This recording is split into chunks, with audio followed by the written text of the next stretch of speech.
tell me about this house. Does it still, has it sunk in? Do you still pull up and think, wow? Yes, I do. I sit in my car right there, and I really do, for like 30 to 45 minutes. My kids will be like, Mom, you okay? Yeah. I'm like, it's just such a blessing. I was telling my son I did it just last week before I went on vacation. Friday, I got off at 4 in the morning and he came inside the house and I sat in my car for like 45 minutes. He was like, Mom, you gonna be okay? I said, I'll be okay, it's quiet. I like it because it is quiet and we don't have too much drama, not too much drama on this block. So, I always just sometimes look at it in amazement, like I just thank God, because this has always been a dream of mine. And I thank God from where I come from. My sister called me and she was like, Mimi, I'm from Chicago, born and raised in Chicago, and I have no family down here in Georgia. You came here, you loaded up a just car, loaded up down with here. my 4 kids. Children? Yeah, you had your children. Mm-hmm. Oh yeah, I had all 4 of my kids. They were smaller. My youngest one was in preschool when we moved down here. He entered preschool before Head Start. He did the pre-Head Start thing, and he is now 17. So. How scary was that coming down here? It was scary. It was kind of scary, but I felt like I had to do it because Chicago, I didn't want, even though I left Chicago and I moved to Carpentersville, I lived in Carpentersville for 8.5 years, but it had started to get, they started removing some of the projects, and they were moving out towards the northwest area. I'm like not far from Algonquin, which isn't kind of far from Wisconsin. Nice area. It's called Kane County. I was in Kane County, and it was okay. I liked it. My oldest son started pre-Head Start. My girls went there. Predominantly a Caucasian area. It was just a few blacks there, and I really liked that. And then the blacks, it was not because of blacks, it was fine, but then, some of the bad, wrong, the negative ones started coming in. And that's when I was like, okay, I have 2 boys. The drugs and the gangs, I gotta go. So I went back to Chicago, stayed with my mom for a little while, and her husband that she was married to just really gave me a hard time after I came home from church one night. So he had put us out. It was around 1 in the morning, and I just packed my kids in the car and came. I said, Lord, I want you to actually lead me just like you did the Israelites. I will follow fire by night. I really, really will. I really, really will. And that night, I left. I packed my kids up. I had a little Celebrity station wagon, 87 silver. I like that car, my best car I ever had. And actually, it made it from Chicago to here. Wow. And I've been here ever since. That's great. So I thank God. I thank God. Mimi, when I was reading your biography, it looked to me that you've been homeless at least twice significantly. When I was little. So once as a child, and then at least once as an adult. Is it twice? Yes. Would that be right? Yes. What did that experience do for you? And like when I was younger, it wasn't because of anything my mom had done. It was not because she wasn't paying her rent. Chicago streets of sanitation, they went on 3-week strike. And the area that we lived in, my mom, even though we moved, she tried to keep us. Her financial funds wasn't much to put us in the areas that she would have really struck out to put us in. Mm-hmm. And then she had 7 kids. So what she did do was move us out of 61st to 57th in Princeton, which was a nice area. My grandmother lived actually on 58th and Norm. I know if you're not familiar with Chicago, but I'm just saying the streets because I know. Yeah. And the area at the time was really good. It was people who had retired or people who were mature or the kids were in college, like that. A nice area at the time. And the alleys. I mean, the alleys were so clean, you can eat off the alleys. I'm serious. We used to throw barbecues in the alley, really, seriously. Wow. One of the few areas in Chicago where they had clean alleys, no rats, no nothing. And the streets of sanitation went on a 3-week strike, if I'm not mistaken, 3 or 4 week strike that year. So people on the block were, I want to say after a week, they started burning their trash in the backyard. So it took my mom a little while to do this. I want to say maybe 2 weeks. But anyway, when she did burn the trash in the backyard, a neighbor reported it to the landlord because my mom was renting. And then that was the cause of us being evicted. They said it was damaging to property, and they reported it to the city as something damaging to the, I was so little. I might have been in first year of high school, I think, when that happened, 8th grade or first year in high school. But anyway, my mom got reported on, and then the landlord gave us 30 days to be out. And then it's hard for people with 7 kids. It's hard to find a place that want to rent to you with 7 kids. And when she found that place, she was really praising God. You know, that was our first 3-bedroom apartment. We could usually live in a 2-bedroom apartment, and the boys would sleep in the living room and the girls sleep in the bedroom. Then my mom had her own room. So that was our first 3-bedroom apartment. I'll never forget that. And it was so big and spacious. I'll never forget that. We were so happy. And that happened, so we were evicted. And so when my mom went to the shelter, they took my brother Stanley, he's 4 years younger than me, they took him on down to the youngest. And me, they said they didn't have room for it. They was just trying to make room for her and the 6 kids. The little ones. Right. You're the oldest. I'm the oldest.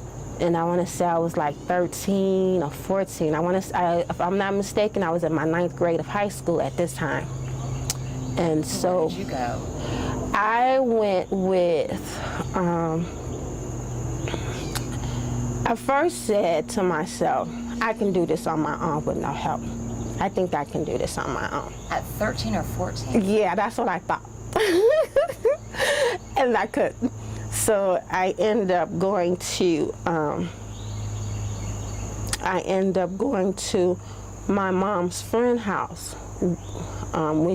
I stayed with her for a little while. She had 6 kids, so I was like kind of number 7. And I stayed with her, I want to say, for about 2 or 3 months. Her name was Ola May. May Ola. She had a sister, May Ola May. Anyway, her nickname was Bebe, and she had 6 kids. I want to say I stayed with her for like 2 to 3 months. And then when school started, I wanted to maintain Robeson High School, because when this happened, I was in high school. I just got into high school that summer. And so I'm like, I haven't really been in school yet. And my mom already did the paperwork here. And they put my mom in a shelter that was on the north side of Chicago. It was so far away for me to get to. They put her way on North Pine Street. If you ever been in Chicago, that's way, way north. It's past downtown. It's going towards, what's the name of that suburb? Almost Itasca, Illinois, towards the O'Hare Airport, that way. And then I'm far south. I'm like, my high school was on 67th and Normal. I know that don't mean nothing to you, but that's way south compared to where she was. To go visit my mom, I would have to catch 3 buses and a train to visit her. That's how far she was from me.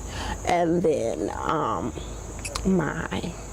so finally, baby said, you may have to go to your dad, try to, because school is starting. And she was helping me get to school as best she could, but she had 6 kids. So I stayed with her, then I said, okay, I'm gonna try to find my dad. So I found my dad, and he was married to a woman named Linda Sherrill, and she had 5 kids. Wow. So I stayed with her. And my dad for a while, and so I stayed with him for a while, and he got divorced from her. But anyway, I still stayed with her. At that time, my family, I was doing so well in school. At that time, I felt like I could do better for my mom if I just quit school and just get a job. And that's what I did. And so you ended up with your mom supporting your family, because then were they able to move out of the shelter? Yeah. Wow. Yeah, so after a little while, after a while, I'm not gonna say instantly, it took a while. Yeah. Because I ended up dropping out of school because it got to be a lot for me. I kept thinking like, it's gotta be something that I could do to kind of just help, because it hurt me to go see her. And like, we didn't have a Dollar Tree then, but like, we had a store called Zayre's department store. Like, it was like adventures. Like when I got my paycheck and stuff, I would buy the clothes, try to buy them their clothes. And we had a Montgomery Wards. That's where I mostly bought their clothes, because Montgomery Wards, their clothes was made of a better quality, and they had those mill jeans. Forgot what they're called, old mill jeans, steel mill jeans. They were always $10, no matter what time of year. Yeah. And they were thick. I don't know if you know the ones I'm talking about. No, but they're real thick, and they had like a little flare at the bottom, almost like a bell bottom. yeah. And they were always $10 all year round. And they had them like 4 shades colors, so I would always buy those for my brothers and to buy them a shirt, because they always had nice stuff for not a lot of money. For a teenager to be. It was. It was. It really, really was. It was.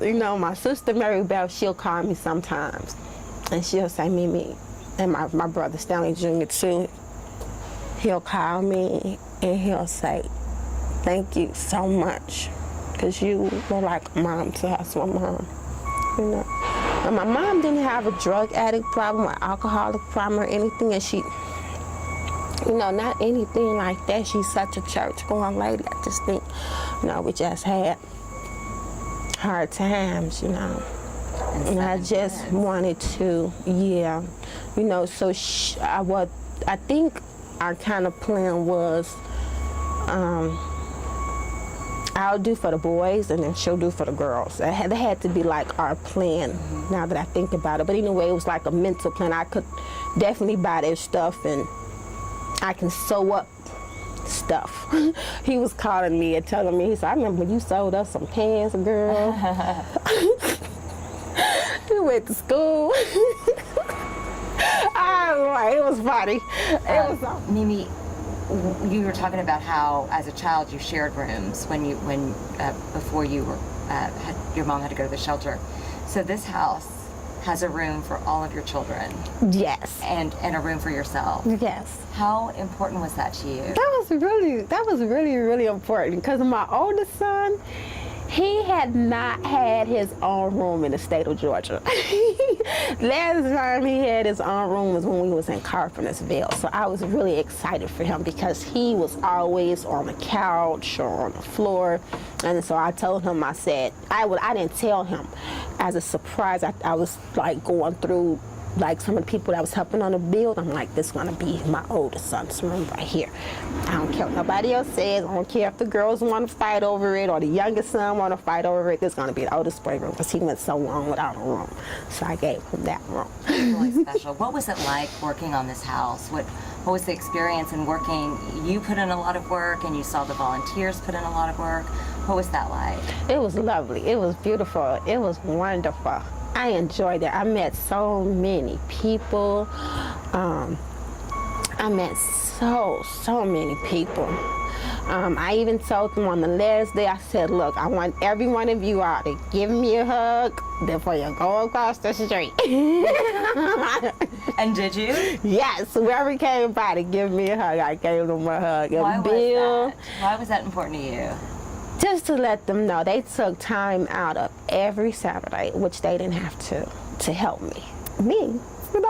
I'm not nobody. I mean, I'm somebody, but nobody famous. I'm not. If you walk down the street and see me, you know me now, but before you wouldn't you're just another girl walking down the street. It must have felt good. It really did. It made you feel famous, didn't it? It did. It did. It did. It was wonderful. And it getting was that wonderful. key that final day. Getting that key, oh my goodness, I was elated. I was ready to jump through the roof, through the moon. Oh, to Mars, Venus, what? Jupiter, Saturn. I was like, even right now, when I look at this house, I'm like, oh, is this really mine? You gave me this. And he did. He did. Yeah. You also have put in sweat equity or volunteer work for other homeowners. I did. Do you still do that? I do. Why do you do that? Because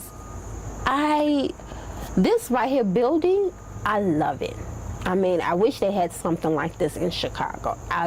You wouldn't even have to pay me. So, I mean, and they don't. You know, as volunteer, I like to help people. I think that's, there's so much going on in this world today that so many people, they have a lot dealing with self, true, but I think a lot of people in this world have just become selfish. And it may not be because they're selfish just to be selfish. It could be that they have a lot going on within their own family. That's all they can think about is their family and just trying to make through the day. And I'm one of those people, but I'm not, I don't want to use the word selfish. I have problems like everybody else. I'm struggling every day trying to make my bills and make mortgage, but I believe God says when He really wanted us to give of ourselves, to really give ourselves, that doesn't always mean financially. And if you have an able and working body, if you just know you seeing somebody, it could be that one of your church members just have a leaky plumbing. You don't know how to do it. Back then we did, but now we have access. But you know what? I don't know how, but I have internet. We can look this up, have the tools, and let's try to see if we can work on this. Now, if we can't, girl, we might have to call and save up some money. Go on the plumber. And you were talking about resources, so you can give. Yeah, so I think you're right. So I think that's what we should do as a nation. I just think we should do that as a nation. Give what you can. I believe when God said give 10% of your tithes, I don't believe He was just talking about of financial tithes. I believe He was talking about get in with your body. Get in with your body. Do some work. Do what you can. Whether you know this sister, whether you know this brother, get in and help them. And your faith is clearly important to you. Did that get you through the tough times? Oh, most definitely. Because once you moved to Georgia, at some point you were living in your car with the children. Mm-hmm. I mean, I don't think people can imagine what that was like. That was something. That was something because we were going to Publix. Publix have one of the cleanest restrooms. So we would go to Publix and I would say, this is what we'll do. Y'all go in there. And I would take them early morning because Publix in the early morning is hardly nobody there. As soon as they first open, go in, I buy just a little bit of something, whatever. If I had $5 on me or $1 on me, I just buy a pack of gum. I said, you all go in there. Here's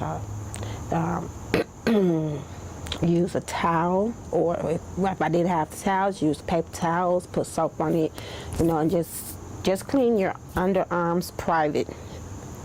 Wash your hands, come out. Brush your teeth. If you can stand there that long, brush your teeth, come on out, rinse, come on. So that was one of the stores that I always took them to. Then I have to go to McDonald's, but Publix in Fayetteville was the ones that I would go to. And Mimi, how far you've come? I've come a long way. I've come a really, really long way. I've come a long way. A long, long, long way. Well, we're so proud of you. Thank you. And so honored that the church was able to be part of it and get to know you, and your kids are doing well. Thank you. They're not even kids anymore. Yeah, they're not. They're not. But that must make you so happy. It does. It really. I can't do anything but praise God. Really. That's all I can do. People tell me all the time, you need to write a book. And I'm like, okay. And that's the notebook that you've seen in there. I started writing it. I'm on page 20. Cool. So that's what I'm doing in there. When we go inside, will you show that to me? Mm-hmm. Okay, good. And it's in my little makeshift office. I'm so happy for it. Oh, that's great. That's great. Anything that you guys tell me, this is beautiful. Thank you. My ex-manager, she moved, got promoted. She gave me this, actually last Saturday. I got this last Saturday from her. This entertainment center I got from her too. I had this from her and the TV. So what are y'all doing here? This is our family room, watch TV, kids play their games. That's what we doing here, have our little family time. And then the bedroom's back this way? That's my kitchen table. I love your chairs. Thank really you. Cool. Thank you. Do you cook a lot? I actually do. I love to cook. Well, come back yes. here. Let's turn these lights on. This is my kitchen. Here? Yes. What do you like to cook? Right now, I do a lot of baking chicken. I do that with bell peppers, onions, a little bit of mushrooms, seasoning. The chicken broth, sit it in there 45 minutes. I put my own little special season. Can't tell you that. But if you open that up, you'll see what they are. You like being in this kitchen? Yes, I do. I love it. I like it. Actually, these pictures that you see, I'm going to put those up. They told us we couldn't put puncture holes in the wall. So after we've been here a year, so I've been here after a year now. So I just have to figure out where I want them. My manager again, she gave me a picture of Chicago. So that's going to make it feel a lot more like home, right? Yes, it is. You're still settling in. Yes, I am. And this is my son's room, Ebenezer. This is his room here. He has his own little TV, his Bible, and I've taped up their achievements, their academic works that they've done throughout the years, their awards, achievement awards. I've just put them on the wall. Nice. That's something I've always wanted to do. Now, does anybody share a room? My girls, when they're home, but they haven't been here at the same time. Okay. But it's empty. I've been using it for like bedrooms, storage. So, yeah, so the girls Share. Mm-hmm. Show us yours, because that's my favorite part of this. Okay, this is my oldest son. These are mine. These are my bears. I was so happy one year I had some money to buy these $40 things. Yes, I bought them one year and I had income tax money returned. I got them not all at the same time. I got one year, one next year. So this is what? This is mine. This is my chamber. This is my room. I like it. I like it. I like it. I like it. I like it. Yeah, I love your window dressing. Thank you. And that right there this is my first 21-piece set. Hold on one second. Okay, so show us this. Let's see. This is my first ever 21-piece set. I bought this. 21-piece set means that it comes with 4 drapes. It comes with a bed. It's a bed in a bag, but it's actually a 24-piece set. Okay. And that's where those curtains come from. Very cool. Those are actually the valances that I have swooped, but since I didn't have an extra hook for those, I just tied them up like that and made a decoration like that. So pretty. Thank you. All right, so you know what I think I want you to do? That's your book that you're working on right there, right? Yes. How would you feel about sitting there and maybe reading a line or two from it? Okay. Just pick something and you can sit right there. Okay. It'll kind of get you from, but kind of sit at an angle where you're not completely, that's good. Like that, okay. Let's see. Let's see which one. Okay, but oh my goodness, I'm trying to read something. Betty Ann Spears was the mother of 2 children, Philip Javon Spears and Patrice Spears. That's my Aunt Betty Ann that passed away, my favorite aunt. How did you start it? How did you start with that? This is how I started I actually started off to myself because I had a hard time with starting it off. So to myself, I said, "Dear Demetrius, how are you today? How was your night at work?" And I did it, and that's how I started it. It felt good to have someone at work, to have something to work with, and not have any problems working with that person. Anyway, she talked about renewing her vows with her husband for their 25th anniversary, which is a little less than 2 years. So I advised her to start looking for her place to hold her wedding, and that's that. Yeah. Is it hard to know what to write next, or? Actually, what I wrote next was I started, I want to say an hour or two later, and I just put down, well, my birthday is this coming Tuesday. I'm supposed to go to the mountains, but that part, I don't know what I was writing, but anyway, it says, "Oh, but my part of the funds have been disposed of, so that might not happen. Shoot, if I had the funds, I would definitely drive to Chicago." Oh, that's neat. Good for you for doing that. That's really neat. It started off being like a little Like a nightly diary. thing, yeah. Yeah.